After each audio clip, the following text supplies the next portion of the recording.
Hello everyone! Ayan, happy Friday po sa ating lahat. So napakabilis na naman po ng araw at weekend na naman guys. So wala pa rin po ba kayong maisip na uulamin? So kung wala pa guys, itry nyo po itong ating napakasarap na pork chop. So kung may pork chop po kayo sa inyong freezer, kunin nyo na at try nyo na din pong lutuin itong ating pork chop.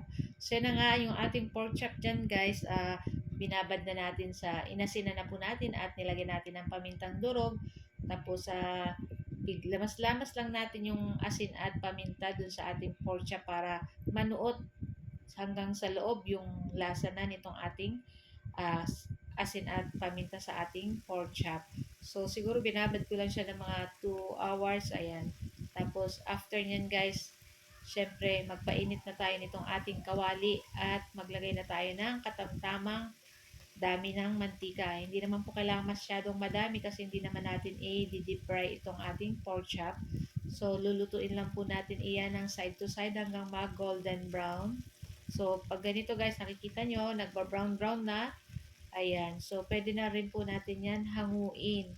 So, talagang nanuot na sa pork chop yung lasa nitong ating asin at nitong ating paminta.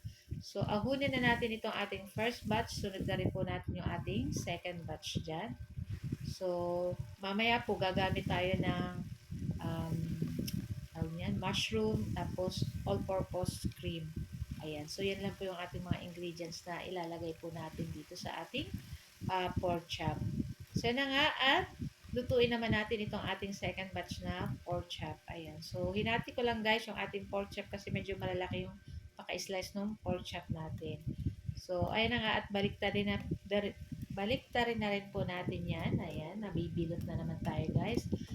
And lutuin natin ng ilang minuto lang itong kabila naman. And that's it. So, after po nyan, ahunin na rin po natin iyan at okay na rin to guys. So, syempre sa ating same na kawali, hindi na po natin kailangan hugasan. Pero, babawasan po natin ng mantika itong ating kawali. Makikita nyo guys, wala nang masyadong mantika. Ayan, iwas-iwas din po tayo paminsan-minsan sa mantika. Ayan. So, yun na nga. At pagkatapos, igisa na po natin dyan yung ating bawang. Ayan, medyo marami-rami yung ating bawang. Tapos, ang ginamit natin sibuyas ay puti. So, sinunod na rin natin yung ating sibuyas.